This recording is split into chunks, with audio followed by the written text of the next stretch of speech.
Buenos días, gracias por sintonizarnos con el diálogo libre de Diario Libre. Hoy tenemos al ministro de Economía, Planificación y Desarrollo, don Miguel Seara Hatton, un tema que nos tiene a todos, ¿verdad?, muy preocupados y muy esperanzados. Le acompañan el licenciado Pavel Issa, que es el viceministro de Planificación e Inversión Pública, y el licenciado Alexis Cruz, director de la Unidad Asesora de Análisis Económico y Social. Por parte del periódico de Diario Libre está nuestra editora de Economía, Sugelis Tejero, y el periodista de Economía, Joaquín Caraballo. Y quien les habla, Inés Aizpún. Bienvenidos. Gracias por acompañarnos. Estos días son como complicados para todo el mundo, entre los festivos, el COVID, todos los planes que cambian cada día, pero estamos realmente agradecidos de que hayan venido. Para empezar así, antes de que los compañeros de Economía concreten ya los temas, ministro, ¿estamos en la situación que ustedes esperaban que estuviéramos a esta altura? ¿O esta pandemia está todavía ralentizando las cosas? Claro, ha habido un cierto rebrote de la pandemia. La tasa de contagio no ha bajado todavía lo que deseamos, de que baje, y obviamente se tuvo que endurecer un poco las medidas después de las fiestas de diciembre, ¿no? Entonces falta un poco de disciplina también en la población, de entender la magnitud de este problema. Esto no es un problema exclusivo de la República Dominicana, es un problema mundial. Hemos visto lo que está pasando en España, lo que está pasando en Francia, lo que va a pasar ahora en Estados Unidos con el señor Biden. En fin, el mundo entero está sometido a esta situación, esperando, por supuesto, que la vacuna llegue lo antes posible. A nivel económico, ¿ustedes estaban esperando más una reapertura, una reanimación más rápida, por ejemplo, del turismo, tal? ¿Cuál es la situación general? No, sí esperábamos, yo creo que sí, que se esperaba un poquito más rápido, ¿no? Sobre todo en el tema de turismo, que es uno de los motores más importantes de la economía dominicana, aunque debo decirte que, por ejemplo, las exportaciones, sobre todo de zona franca, se han mantenido, la producción agropecuaria ha respondido. Si uno ve los sectores que han crecido en los últimos meses, uno ve claramente cómo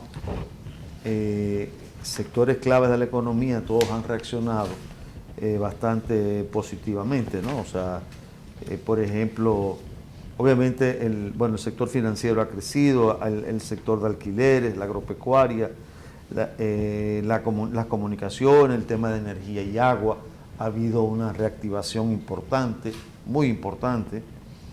En fin, que ha habido sectores que han ido reaccionando. La construcción, por ejemplo, que había caído significativamente entre enero y septiembre, ya en el mes de noviembre y diciembre se ha habido cierta reactivación importante. En fin, que esperábamos que iba a haber una respuesta. Aunque ha habido respuesta buena, todavía esperábamos que el sector turismo, sobre todo, hubiese reaccionado de una manera más. No a los niveles que teníamos precrisis, por supuesto, pero sí alrededor del 40 o 50% de ocupación. ¿Y eso no ha pasado? No ha pasado, se ha frenado un poco. Probablemente tendremos una recuperación, de dos velocidades.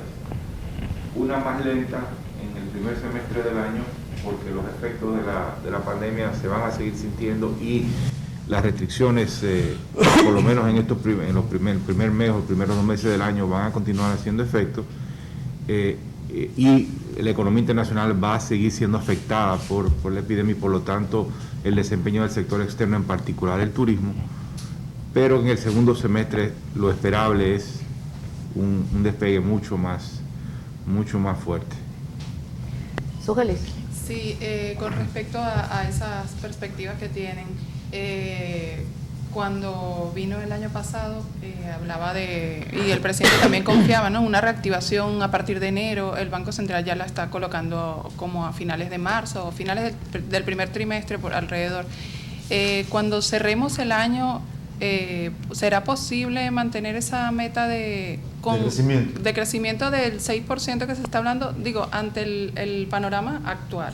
Mira, en la economía mundial, en todas las estimaciones, hay varias, todo el mundo está estimando ahora el crecimiento económico del año 21.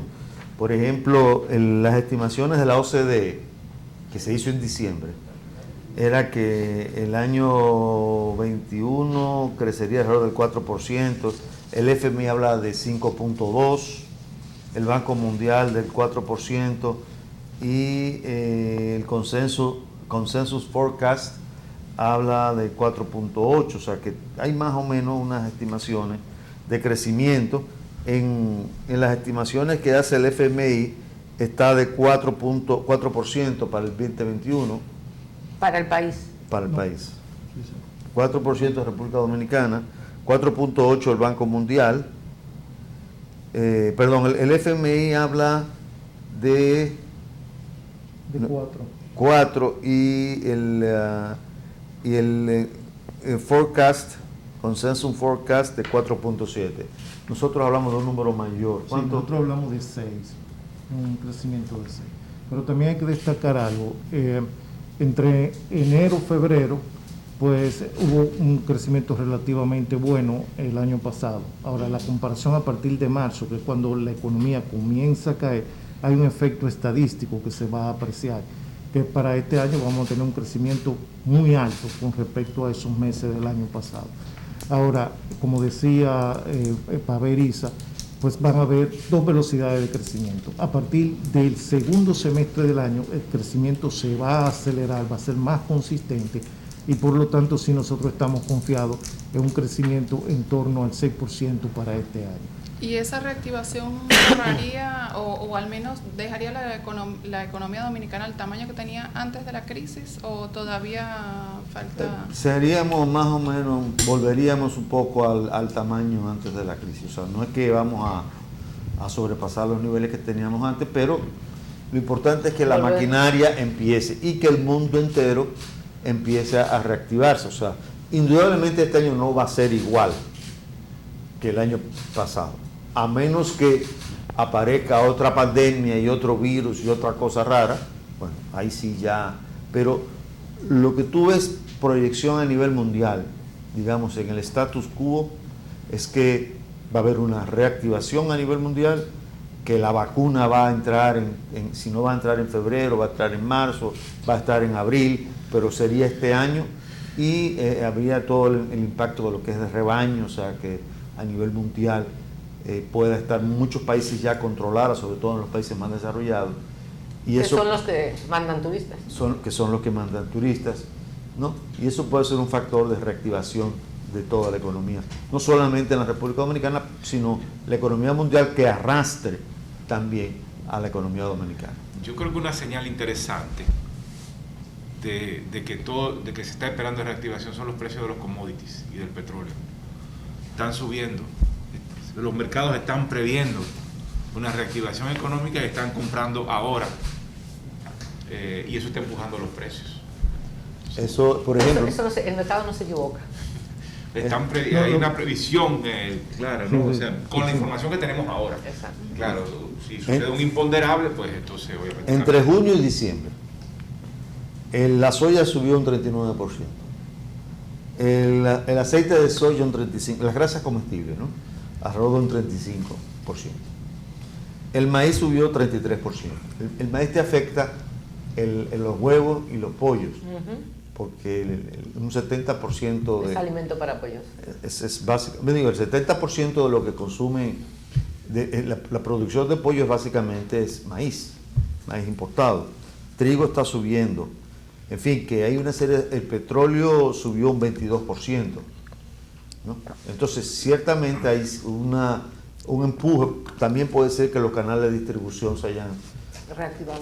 No, se hayan bajado un poco, entonces haya que reactivar la producción, los fletes han subido, ¿no? O sea, hay toda una serie de indicadores que te están señalando que estamos digamos, cerca de una reactivación.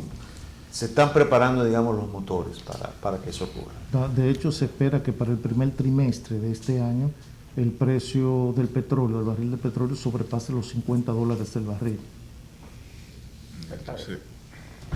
Joaquín. Excelente. Mi pregunta iba dirigida en esa misma dirección. O sea, tenemos el sector, el petróleo que está aumentando a nivel internacional, asimismo los insumos, que siempre se ha comentado algo con relación a la compra que está haciendo China de manera masiva. Sectores como avicultura, porcicultura y la ganadería se han quejado en este sentido, pero también esos insumos han estado impactando otros sectores, que por eso se ha estado hablando de un aumento de los precios. Entonces, ¿cómo ven ustedes que ese comportamiento en ese sentido? O sea, ¿qué podríamos decirle a la población para que conozcan mejor, más a detalle esta situación? Mira, ayer hubo una rueda de prensa.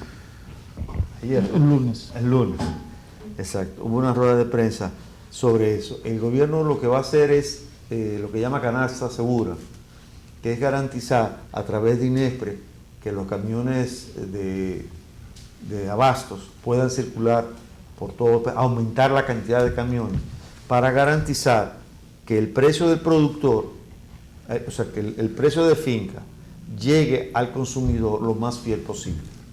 O sea, reducir un poco las cadenas de intermediarios para que el precio de finca, si es X, pues llegue lo más cercano a ese X posible en el consumidor. Y para eso está utilizando este instrumento de la canasta segura. Ahora, adicionalmente a eso, hay un esfuerzo de aumentar la producción de alimentos, sobre todo con el crédito que está dando el Banco Agrícola, la extensión, el apoyo directamente a los sectores productivos para aumentar, sobre todo agricultura, ¿no?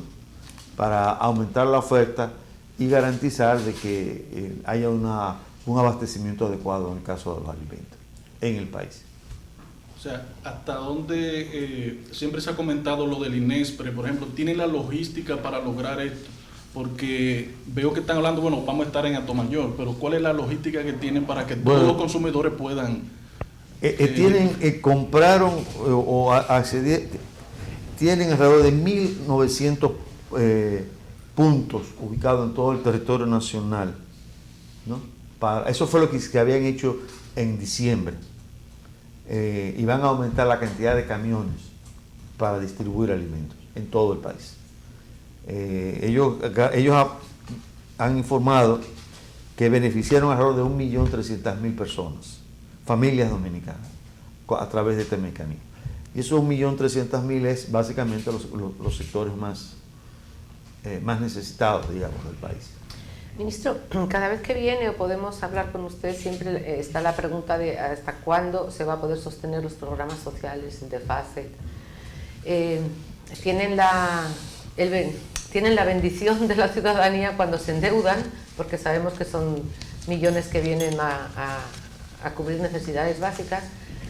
¿Cómo está planificado para este año? Hablamos de mayo, ¿no? La última vez, creo que era hasta mayo. Mire, ciertamente se ha beneficiado alrededor de 6 millones de personas, ¿no? Tomando en cuenta el tamaño promedio de una familia. 3 puntos, o sea, depende del tamaño de familia que cojas, eso es un supuesto, 3, 4, depende, pero alrededor de 6 millones de personas, ¿no? Casi 1 millón en fase 1 y fase 2, 5 millones en Quédate en Casa y 190.000 en Patí, más o menos alrededor de 6 millones. Entonces, este año, y se ha gastado en todo este ejercicio, bueno, y eso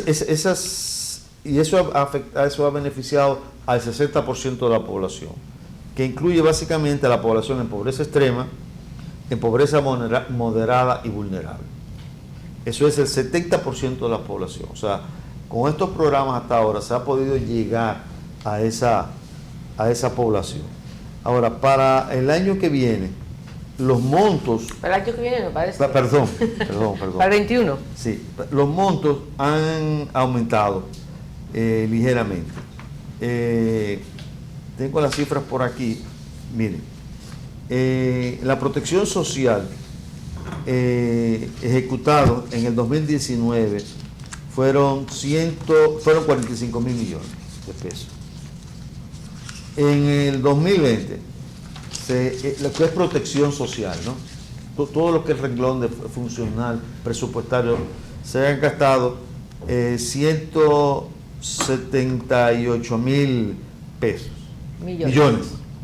Y se espera en el 2020 una cifra de 2021, el presupuesto para 2021 de alrededor de 164 mil millones. O sea, un poco menos que en el 2020. Un poquito Sí, menos. pero en el 2020 se terminó ejecutando en programas de protección social el equivalente al 4% del PIB. En 2019 fue 1%. 2020, 4%. En 2021, 3% del PIB. Obviamente se prevé una reducción. Porque la recuperación de la economía... Pero estamos hablando de 3 veces más en protección social en 2021 que en 2019. O sea que aunque se espera un año de recuperación, estamos hablando de una penetración de los programas sociales y una profundidad mucho más grande. Eso siempre despierta como una ambigüedad, porque si es muy bueno que llegue el dinero, es muy malo que se necesite. Claro. Por supuesto. Entonces al final uno no sabe. Claro. No, porque pero no tienen fecha, o sea, esos programas no acaban en mayo. No, hay algunos, no, está el programa de Quédate en Casa va a ser sustituido y va a ser sustituido por Supérate. Pero va a tener el doble de lo que Quédate en Casa. No de Quédate en Casa, de lo que era antes Comer Primero. La lista de nombres de los programas empieza a ser como un poco complicada. Bueno, porque se supone que Quédate en Casa, digamos, debe terminar cuando se perciba que la protección extraordinaria como resultado de la epidemia se detenga. Pero ya había sido previsto en el programa de gobierno un aumento significativo en la asistencia social y eso es Supérate, que sustituye Comer es Primero. Y Supérate, pero Supérate va a tener otros componentes, no solo un monto mayor, sino una concepción distinta, bajo la idea de que los recursos del Estado se logren capitalizar en las personas, de que se logre hacer, que la corresponsabilidad sea mucho más fuerte de lo que ha sido hasta ahora. Básicamente estos programas son transferencias a las personas que eso no se tiende a traducir en mayores capacidades. La idea es darle vuelta a eso y que se traduzca en mayores capacidades de las personas, de tal manera que se adquieran capital humano suficiente para que puedan echar para adelante. Por eso el nombre Supérate. Y en este proceso que se está, en este momento de definir, de diseñar, de rediseñar y de fortalecer esos programas. Sujel. Sí, continuando precisamente con el tema de los programas sociales, en ciertos sectores hay preocupación porque fase 2, o sea, lo que era fase 2 como tal, ha acabado. Y entonces, por ejemplo, los comerciantes que ocupan o emplean a una cantidad importante de personas en la economía, algunos sectores de comerciantes, federaciones de comerciantes han dicho que van a tener que despedir un 15% de su plantilla si no reciben alguna ayuda estilo fase 2 para mantener sus nóminas. Mira, yo creo que primero obviamente hay que tomar en cuenta esa demanda, pero hay que focalizar y verificar antes de replantearse la extensión de estos programas. ¿No? Yo no creo que nadie está opuesto, si es necesario, a que se pueda, si es necesario. Ahora, eso hay que verificarlo, eso hay que focalizarlo, eso hay que ver exactamente qué estaría pasando. Pero hasta ahora todo está programado para que esos programas se extingan en el mes de mayo, con excepción de Supérate, que va a sustituir a Comer Primero, ¿no? Pero eso hay que esperarlo. Ahora, el gran problema que tenemos en la sociedad dominicana son los bajos salarios y el costo de la canasta. O sea, Tú tienes los costos, por ejemplo, el costo de la canasta a diciembre estaba del quintil más pobre en 21,000 pesos. No llega. Pues, obviamente no. 28,000 pesos es en el segundo quintil. O sea, el 40%, el 20%, ese es el 20% primero, el primer quintil es el 20% más pobre. El segundo quintil es el segundo 20%. Luego tú tendrías en el tercer quintil, que abarcaría el 60%, tiene un costo de la canasta de 33,000 pesos. ¿No? O sea, que no da.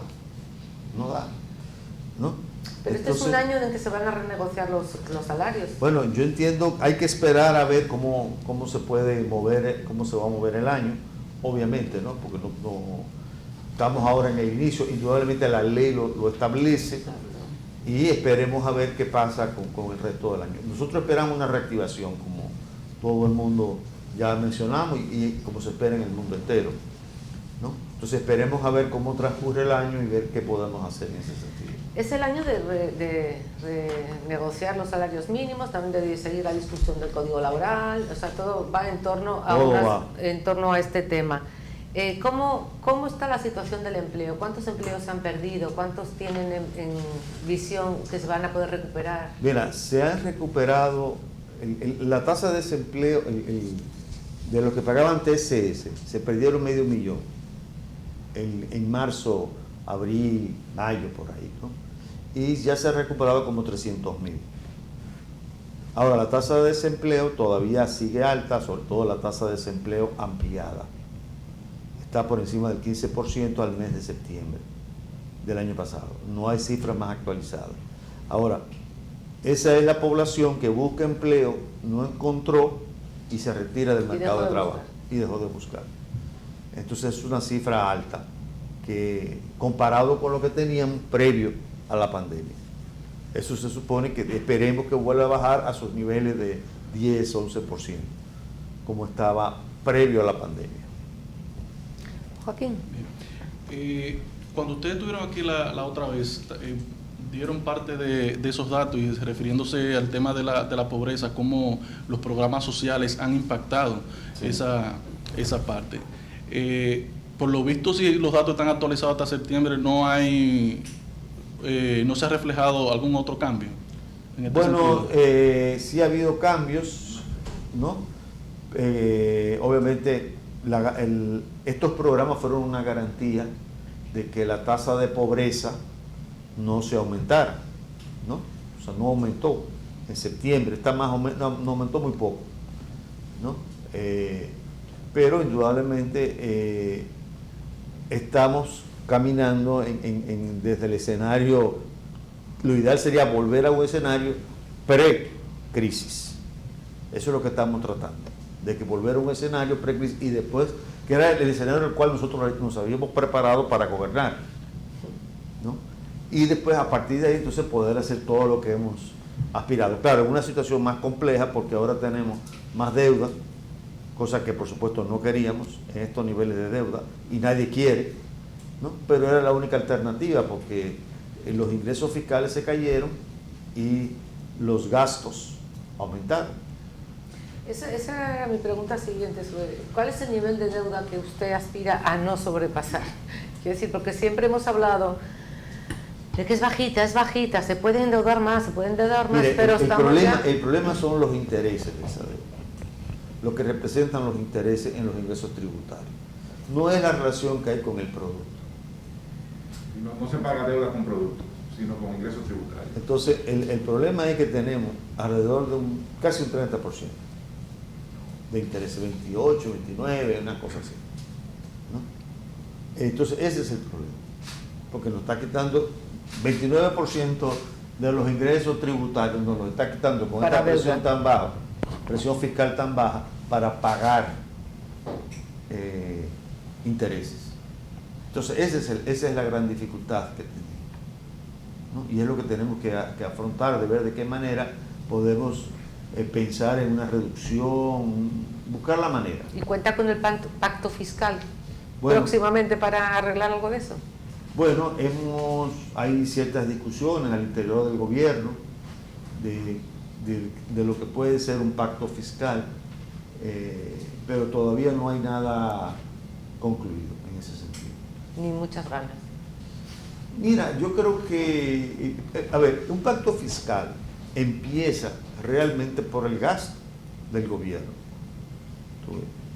Yo creo que hay dos cosas importantes en las cuales se está avanzando. Primero, el gasto.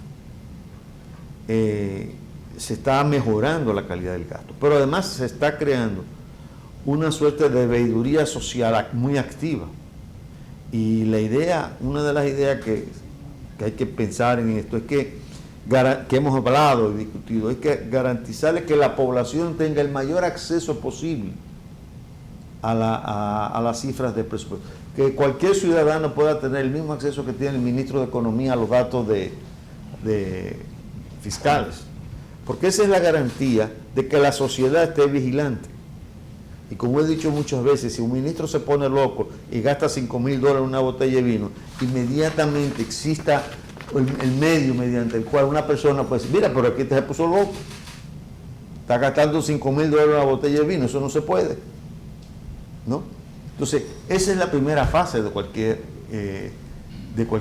pacto fiscal, que se crea credibilidad en el Estado, legitimidad, ¿no? Y lo que usted está viendo, todo lo que se está haciendo el gobierno es mejorando calidad de gasto, es sacando dinero de aquí, de allí, donde no se necesita, reduciendo, por ejemplo, la cantidad de vicecónsules, ¿no? Eso es lo que se ha hecho.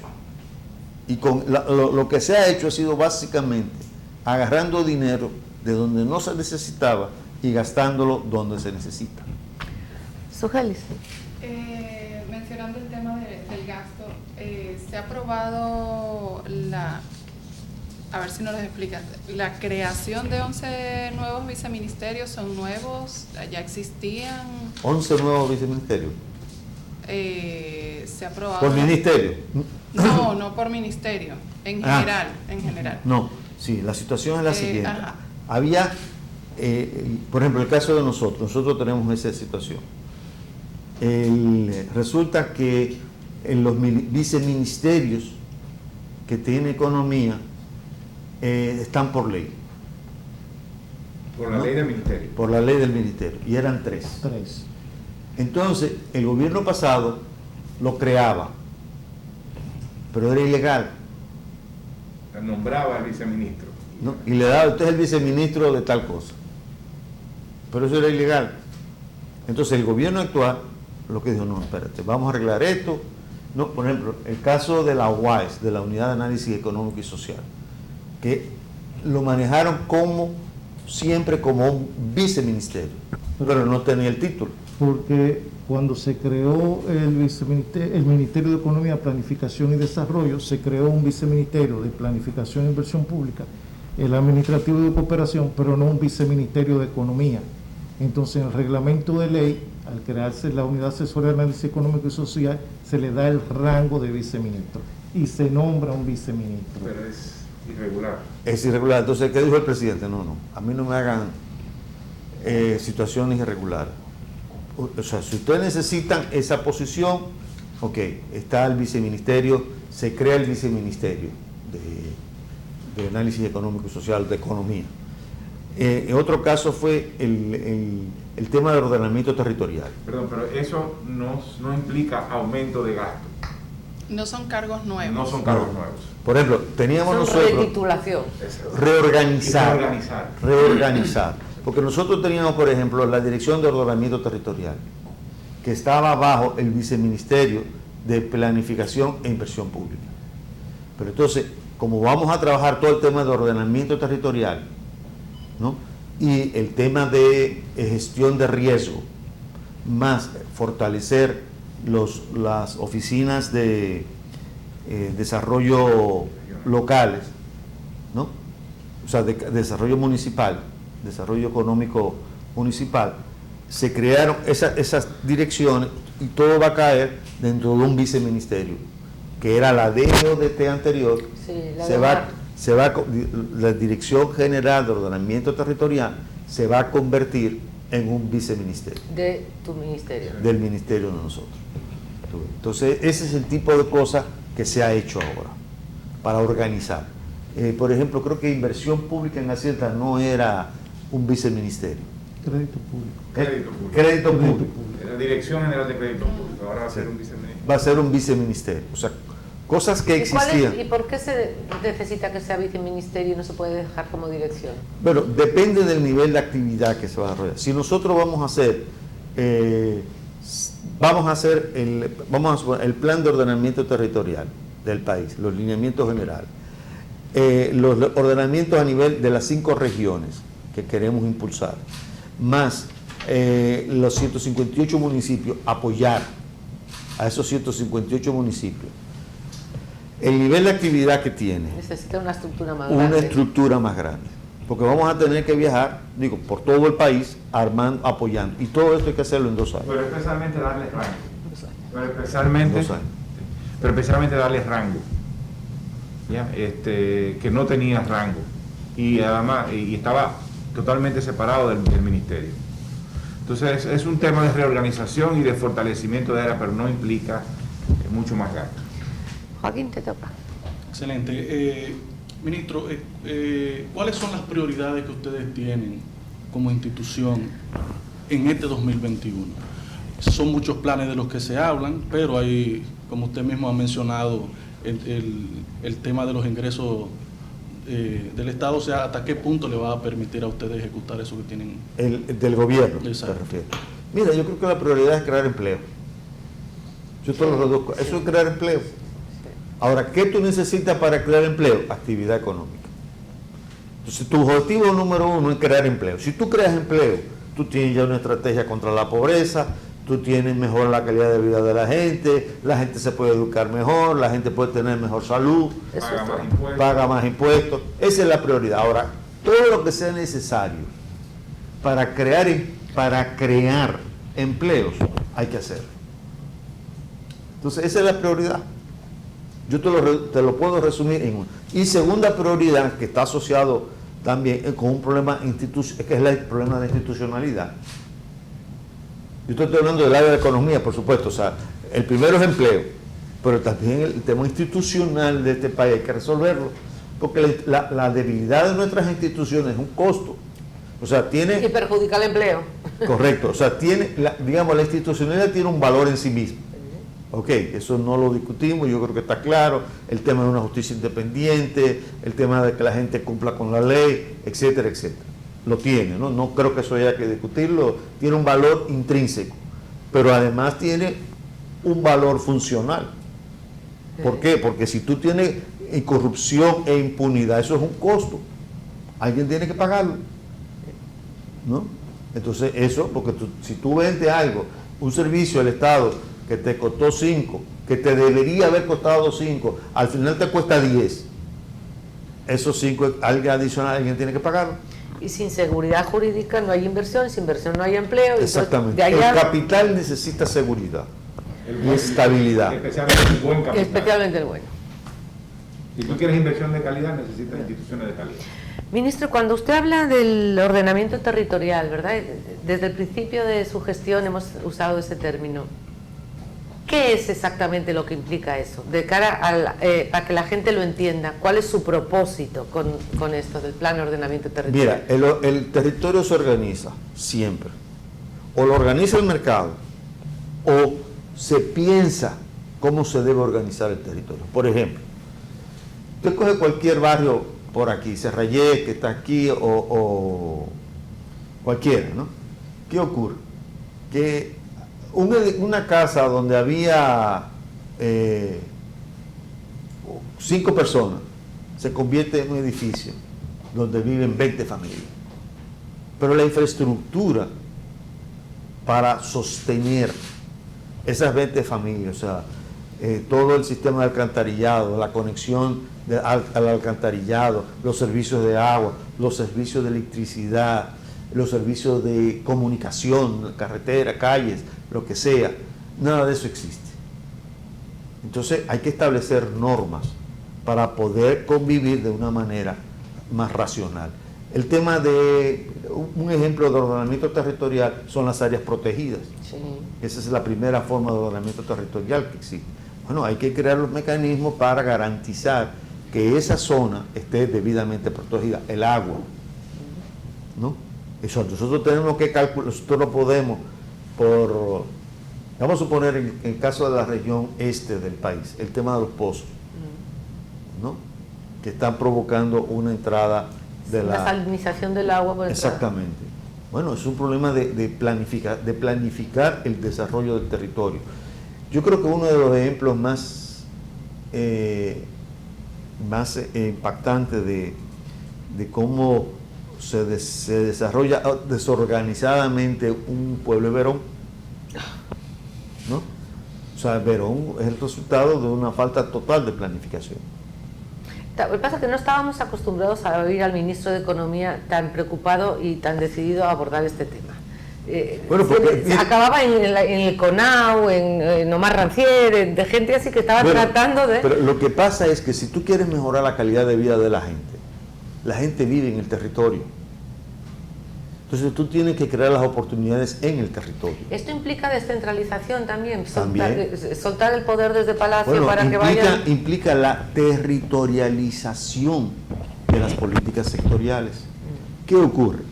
Que tú tienes aquí el Ministerio vamos a suponer lo más clásico, educación y salud, ¿no? Ahora, educación y salud se proyectan, se piensan desde aquí de la capital, básicamente.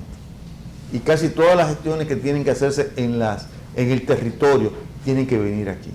Peor aún, en el país existen 22, 23 regionalizaciones. Diferentes. Tú tienes, vamos otra vez al caso clásico. Educación tiene 17, creo.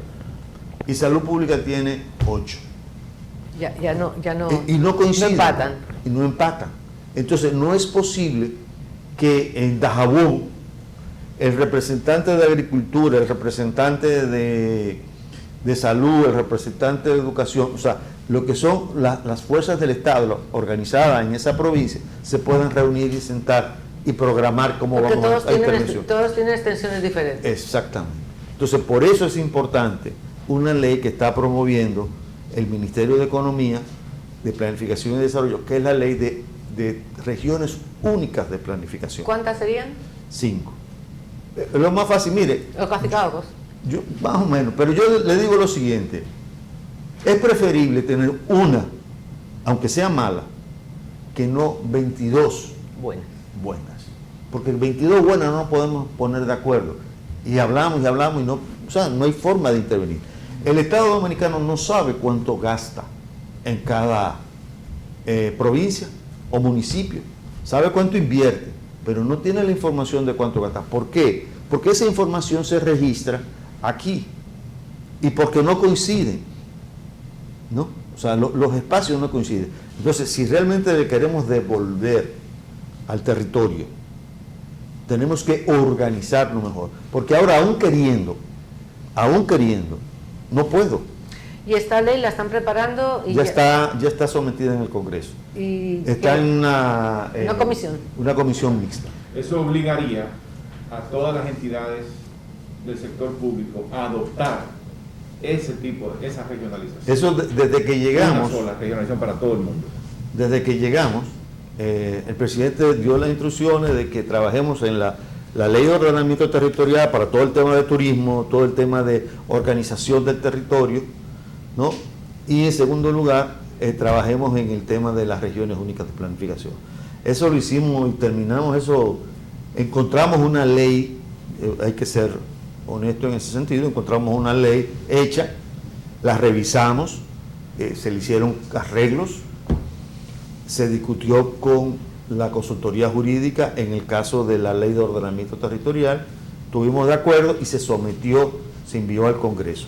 En adición a eso, en el caso de la ley de ordenamiento de regiones únicas de planificación, como eso afectaba intereses, por ejemplo, directores que que estaban en X provincia y que podían ser que no se les tocara, ¿no? Bueno, se le mandó a cada ministerio y y se le dio un plazo de un mes para que reaccionaran. Se recibieron observaciones, se tomaron en cuenta, se incorporaron en la ley y ya esa ley está depositada, se depositó en el Congreso y está en una comisión mixta de ambas cámaras. Sí, la aplicación de este tipo de reordenamiento, o sea, de estos procesos suelen ser de muy largo aliento, ¿no? ¿En cuánto tiempo esperan ustedes que se pueda implementar la política que ustedes desean y que dé resultados, que la gente entienda que esto sí es un proceso importante, aunque sea tan de a poco? No, mira, la ley fue diseñada, la ley de ordenamiento territorial, que es la más importante de esto, fue diseñada para que anteriormente era 0 y 1, o la tenías o no la tenías, pero lo que se estableció un reglamento en donde se crea una serie de medidas subsidiarias que inmediatamente se apruebe, ya se puede ir aplicando. En tanto, los municipios se vayan preparando su documento y su análisis, sus estudios de ordenamiento territorial. Tenemos 158 municipios, 5 regiones, más un documento nacional. El documento nacional ya se empezó a hacer, hay una primera versión muy de borrador, del borrador, como es natural. Estamos esperando la ley de regiones únicas de planificación para ya empezar a trabajar en las 5 regiones y tan pronto como se apruebe la ley, ¿no? Ya vamos a saber, podemos trabajar en lo que es territorio urbano, los límites urbanos del municipio, eso no se sabe. O sea, hay toda una serie de acciones que se pueden ir tomando, que son lo que se llaman medidas subsidiarias, que permiten ya la aplicación. Y tenemos un plazo de 2 años para trabajar los 158 municipios. Claro, nosotros respetamos la autonomía del municipio, ¿eh? Nosotros acompañamos ahí. Y el municipio tiene que seguir lo que son los lineamientos nacionales, el respeto a la ley, pero el municipio tiene derecho a decidir qué hace exactamente, es el alcalde y internamente la sala capitular quienes deciden eso. Ahora, los límites urbanos, una serie de normas, se lo pasamos nosotros como Ministerio de Economía y además este es un proceso en donde nosotros acompañamos y ellos tienen que solicitar. Entendemos, por ejemplo, que habrá municipios como Santo Domingo, ¿no? El Distrito Nacional, Santiago, San Francisco, qué sé yo, los más grandes, que no necesiten de nuestra ayuda para hacerlo, y probablemente lo que sea al final una discusión de, bueno, el documento y eso. Pero hay otros municipios que no tendrán el personal técnico necesario. Exactamente, y es nuestra responsabilidad darles apoyo. La territorialización de la planificación es un proceso de doble vía. La territorialización de la política pública es un proceso de doble vía. Es un proceso de arriba hacia abajo, pero también es de abajo hacia arriba. Es poner a las sectoriales y al Estado a pensar en los territorios, no desde la capital y en términos abstractos, sino cuál es el resultado que tú quieres ver en el territorio. Pero al mismo tiempo es de abajo hacia arriba, porque tú lo que quieres hacer es que la voz del territorio se escuche a nivel nacional, y para eso tienes que promover los consejos municipales de desarrollo, los consejos provinciales, los consejos regionales, y que las demandas, obviamente son demandas y punto, pero tendrán que sean filtradas por el Estado, sean evaluadas por el gobierno central y sean atendidas en función de criterios técnicos, pero también en función de lo que está diciendo el territorio. Mire, por ejemplo, nosotros nos encontramos con un plan de inversión y con una serie de inversiones inerciales, o sea, inversiones que estaban hechas o que estaban en proceso para el presupuesto del 21, ¿no? Obviamente no teníamos tiempo, porque acuérdense que se hicieron 2 presupuestos en muy poco tiempo. Llegamos en agosto y en octubre había que presentar. Entonces, ¿qué hicimos nosotros? Bueno, ya no podemos modificar lo que hay, con algunas cosas, exceptuando algunas cosas así muy grandes, pero ya no se podía. Y había que terminar lo que se empezó. Pero a pesar de eso, nosotros llamamos a los senadores y estamos llamando a lo que Balaguer tiene una expresión que se llama las fuerzas vivas de la nación. Bueno, las fuerzas vivas de la provincia. para que conversar con ellos y decirle, mira, este es el plan que nosotros nos encontramos. ¿Ustedes están de acuerdo? Entonces te dicen, mira, eso se hizo hace 5 años o eso no funcionó. O eso, exactamente. Entonces nosotros tomamos nota de eso y revisamos todos los planes de inversión. Eso es parte del trabajo. Viceministro, una pregunta. Inversión pública. ¿Dónde están las prioridades? La inversión pública es la que empuja todo lo demás, ¿verdad? En estas épocas de crisis es la teoría. Pero ¿hacia dónde va? ¿Dónde se está centralizando? Bueno, como acaba de decir el ministro, los proyectos de inversión pública que están consignados en el presupuesto, todos son proyectos de arrastre. ¿De arrastre? De arrastre, venían de antes. No había manera, el tiempo que tuvimos disponible de preparar, de las sectoriales, preparar nuevos proyectos de inversión. Ahora, obviamente las sectoriales, en función de los nuevos criterios, de las nuevas prioridades, están en el proceso de preparar nuevos proyectos de inversión. Y probablemente las prioridades van a ir, yo creo que una prioridad número 1 va a ser agua. Agua, sí. Agua y saneamiento. Saneamiento. Agua y saneamiento. Pero agua como recurso, pero también como servicio. Si estamos hablando de inversiones para producir agua y luego para proveer el servicio y tratar de manejar las aguas servidas. Esa va a ser, digamos, yo creo que una prioridad muy grande, porque ha sido altamente... Es un problema, pero en el país también. En el país, sí, en todo el país. Por eso digo, desde la cuenca, digámoslo así, desde la cuenca alta hasta la disposición de agua servida. Toda la cadena va a ser está siendo de altísima prioridad para el gobierno. Yo creo que eso es un primer elemento. Un segundo elemento es vivienda. Y digamos que ahí hay dos componentes. Obviamente un componente de inversión pública para proyectos, para población que sencillamente no tiene ninguna posibilidad de pagar por una vivienda, población más empobrecida, y otros segmentos de la población que debe haber un esfuerzo combinado entre el sector público y el sector privado para facilitar la expansión de la oferta habitacional y mejor. Bueno, en el caso del primero, estamos hablando de construcción, pero también de reconstrucción, de rehabilitación de vivienda. Entonces yo diría que esas son serían los dos grandes proyectos. También está salud, educación. El tema de educación es un desafío enorme. Bueno. Enorme por todo el problema de la transformación digital. Yo creo que el problema, uno de los grandes desafíos que tenemos en este país es la transformación digital. Porque el mundo cambió y creó una nueva subjetividad. Y la forma como nos organizábamos para producir, para consumir, no cambió. No, está cambiando. El territorio que no tenga conectividad, por usar su palabra de territorio, se quedó fuera. Y se está elaborando el Plan Nacional de Banda Ancha, que va a implicar la conectividad de todo el país a una red de banda ancha. Pero eso se puede hacer con los fondos del 4%. Eso es educación. Lo puede meter. Bueno, lo que pasa es que va mucho más allá de educación, si es conectividad. Sí, puede haber recursos de educación para eso, sí. Pero es un esfuerzo grande en todo el país. Porque primero hay que poner que la banda ancha alcance a todas las provincias y de ahí toda una red capilar.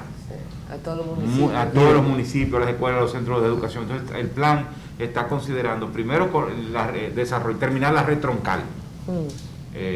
Y luego a partir de ahí lo que le llaman la media milla y la última milla. Es decir, las conexiones empezando por los puntos del Estado. Escuelas, centros públicos, destacamentos de policías. El plan concibe conectar todos los destacamentos, todas las escuelas, todos los centros de atención en salud a la red de banda ancha. Por supuesto que eso no se limita a las entidades públicas, obviamente va a haber una participación del sector privado para conectar a los hogares. Mire, el tema de la transformación digital puede ser una de las fuentes mayores de segregación de la sociedad dominicana. Así es. Porque hay una generación que somos inmigrantes y que estamos aprendiendo al vapor. Pero digo, a la velocidad. Sí. Y otra que ya nació con ello, ¿no? Y que este aparatico ya lo manejan perfectamente, ¿no? Entonces, si nosotros nos enfrentamos a eso, es como estar alfabetizado y no estar alfabetizado. El que no esté alfabetizado, pues sencillamente queda prácticamente exactamente marginado, ¿no? Entonces, esa es la importancia que tiene todo el tema de la transformación digital. Creo que nos queda tiempo para una pregunta más. Joaquín. Bueno, en sí, hace un momento, ministro, usted dijo que el Estado sabe cuánto está gastando no sabe cuánto está gastando en cada provincia, sino lo que invierte. En esa ley que usted habló hace un momento, ¿cómo esto va a impactar, si cabe la pregunta, en términos de gasto? Y, ahí, disculpe, en la parte del agua, ¿se puede hablar ahí de inversiones, por ejemplo, en la zona este de la República Dominicana, donde hay tantos ríos y no contamos con una gran presa? ¿Cabe dentro de ese tema que usted tocó? Soluciones de agua. Okay. Se están. Tú sabes que existe el gabinete de agua. El gabinete de agua se reúne religiosamente todos los martes a las 6 de la tarde con el presidente de la República presente. Y el presidente, o sea, hay compromisos claros de cómo enfrentar el problema del agua en cada región. No es lo mismo, no es igual. El problema del Bajo Yuna, el problema del este. O sea, se están buscando soluciones a cada zona del país, porque no es el mismo problema, ¿no? Entonces, así se está trabajando ese tema. Y si hay que, en el caso del este, se está pensando en un acueducto, se está pensando en una pequeña presa. O sea, hay varias soluciones que están en proceso, que ya se están ejecutando en este momento. En cuanto al problema del gasto, miren, es que aunque querramos saber cuánto dinero del presupuesto nacional, no solamente de inversión, sino gasto corriente, se le puede imputar, se le puede decir, bueno, este gasto se hizo en la provincia de Bauruco, se gastó tantos millones en salud, tantos millones en educación, tantos millones en agua. Ahora mismo no se puede, aunque querramos, porque por este problema que tenemos. Un problema técnico muy sencillo, es un problema de organizar la información. Y cómo tú, organizando la información, ya tú puedes saber en qué provincia tú estás gastando. Puedes tener un conteo, porque a veces tú puedes estar interviniendo en una provincia desde los fondos de la capital y no lo registras en esa provincia. Nos ha pasado, porque sabemos, nos dicen, bueno, que en Samaná se está haciendo tal o tal cosa, pero eso no está registrado aquí. Es un problema de registro, ¿entiendes? Entonces nos permite organizar mejor la intervención del Estado, la participación del Estado a lo largo del territorio y ser más equitativo, por supuesto, porque así podemos saber cuánto se está gastando en una provincia y cuánto no. A veces nos hemos encontrado con una provincia que dice, bueno, pero me están gastando nada más 100 millones, por ejemplo, pero en realidad cuando empezamos a hurgar nos damos cuenta que no son 100 millones, son 500, ¿no? Y hay alguna que tiene registrado 500 y ha gastado 100. Y en el fondo, a esa provincia, de esos 500, nada más le llegan 100. ¿Entiendes? Entonces, ese es el tipo de ejercicio que hay que hacer para poder intervenir en el territorio de la forma más adecuada. Hoy, lo más ahora mismo, para mejorar uno de los instrumentos más importantes que necesitamos para intervenir en los territorios, ¿no?, es territorializar las políticas sectoriales. Si no hacemos eso, va a ser muy difícil que se le dé seguimiento a lo que pasa en cada territorio, en educación, en salud. Vamos a tener algo fragmentado. Educación no va a decir, distorsionado. No va a decir, nosotros intervenimos aquí, aquí, aquí, pero después no podemos sumar porque son peras con manzanas. Entonces eso es lo que hay que unificar ahora. La última, Sugelis. ¿El pacto eléctrico se va a firmar este mes como estaba pensado? Mira, yo no estoy dándole seguimiento directamente a eso. El ministro responsable del seguimiento, eso es por supuesto Antonio Almonte, el ministro de Energía y Minas, y el ministro de la Presidencia, Lisandro Macarrulla. Lo que he escuchado, porque eso es una cosa que evoluciona todos los días, ¿no? Lo que tengo entendido que ya está muy avanzado, ¿no? Obviamente lo va a firmar quien quiera firmarlo, ¿no? Y porque no estamos hablando de un consenso, no implica unanimidad, sino que refleje, ¿no?, la opinión general, y el que quiera firmar, pues firme. Tengo entendido que sí, que está muy avanzado. Lo que he escuchado es que este mes, un mes, no sé, o 2 meses, ya estaría eso listo. Pues muchísimas gracias, ministro. Pavel, Alexis, muchísimas gracias por habernos acompañado y hasta un próximo diálogo libre. Esperamos con su sintonía en la próxima semana. Gracias.